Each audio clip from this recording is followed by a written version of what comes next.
Hello everyone, সবাই কেমন আছো? আশা করছি সবাই খুব ভালো আছো আর আমিও খুব ভালো আছি। আর আজকে আবারও একটা নতুন ভিডিও নিয়ে চলে এসেছি।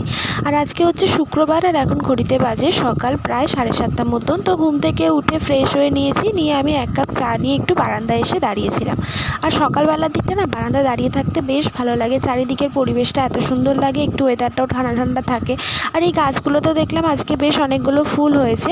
আর কালকেও কিছু ফুল হয়েছিল, তবে কয়েকটা ফুল তুলে ঠাকুরকেও দিয়েছিলাম। আর আজকে আমার ওই আগের বসানো গাছটাতেও দেখলাম একটা ফুল হয়েছে, তবে আর একটা গাছে এখনও হয়নি। আর আজকে না সকাল থেকে ওয়েদারটা একটু মেঘলা মেঘলা, মানে অন্য দিনের তুলনায় একটু ওয়েদারটা যেন মেঘলাই হয়েছিল। তো সেই কারণে বেশ সকালবেলা দিকটা ভালোই লাগছিলো। তারপরে এখন চলে এসেছি ঘরের কাজবাজগুলো সেরে নেবার। কালকেই তো আমি তোমাদের একটা ভিডিওতে বলেছিলাম যে বিছানার চাদরটা চেঞ্জ করতে হবে। তো সবার আগে আজকে সেই কাজটাই সেরে নিলাম। আর ওদিকে বর্মশাই মোটামুটি রেডি হচ্ছে, অফিসে বেরিয়ে যাবে। ও এখন অনেকটা তাড়াতাড়ি করেই বেরিয়ে যায়। আর এখন না এই গরমের জন্য একটা চাদর বেশি দিন পেতে রাখা যায় না। গরমে ঘামের জন্য না চাদরগুলো নোংরা হয়ে যায় খুব তাড়াতাড়ি। তাই ওই চাদরটা তুলে দিলাম আর এই চাদরটা পেতে নিলাম। আর আজকে তাছাড়া অনেকগুলো কাজও করতে হবে, কারণ এই গরমের জন্য না কয়েকদিন ধরে কোনো কাজ করা হচ্ছে না। আর এই জানলাটাও সরিয়ে দিলাম। আর সকালবেলা জানলাটা সরিয়ে দিলে না বাইরেটা দেখতে এত সুন্দর লাগে, বিশেষ করে এই গাছগুলোর জন্য বেশি ভালো লাগে। তো এখানে আমার যখন চাদর পাল্টানো হয়ে গেছে, তারপরে যে চাদরটা তুলেছিলাম তো সেটা ভাবলাম একেবারেই কেচে দিই। আর বর্মশাইয়ের কিছু জামা কাপড় ছিল ওই কাছে, তবে এই রবিবার যেহেতু ও বেরিয়েছিল তাই ও আর সময় পাইনি, তাই ভাবলাম আমি কেচে দিই। বেশি না, কয়েকটা জামা কাপড়ই ছিল, তো কেচে দিলাম। মানে কাচার জন্য ভিজিয়ে দিয়েছি আর কি। আর যেটুকুনি যা আমার মোছার থাকে তো সেগুলো মুছে নেব।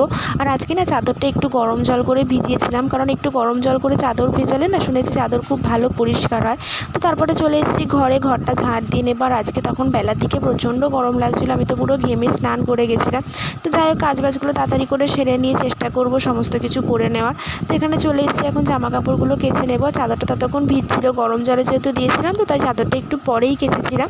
আগে বর্মশাইয়ের জামা কাপড়গুলোই ভালো করে কেচে নিয়েছিলাম। আর এখন তো ছাদে যাই না, বারান্দাতেই মোটামুটি যেটুকুনি জায়গা থাকে তার মধ্যেই মেলে দিই, কারণ এই গরমকালে না ছাদে গিয়ে জামা কাপড় মেলাটা একটু কষ্টেরই। তো এখানে দেখো চাদরটা ভিজিয়ে দিয়েছি, চাদর প্লাস আরও বালিশের কভার সমস্ত কিছুই ছিল। তো সব কিছু কাচা দেওয়া করে স্নান করে এখন চলে এসেছি ঠাকুর ঘরে পুজোটা দিয়ে নেব। তো ঘরটা আগে ভালো করে পরিষ্কার করে নিয়েছি, ঠাকুরের থালা বাসন ধুয়ে নিয়েছি।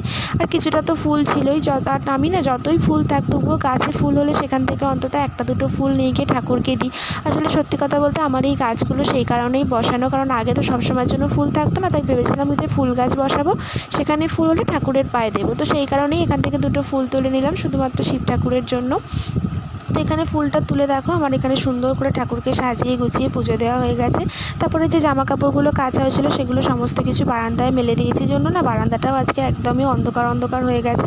তো তারপরে ব্রেকফাস্ট করে নিলাম। তো যাই হোক আজকে আমার ভিডিওটা এই পর্যন্তই। তোমাদের কেমন লাগলো সবাই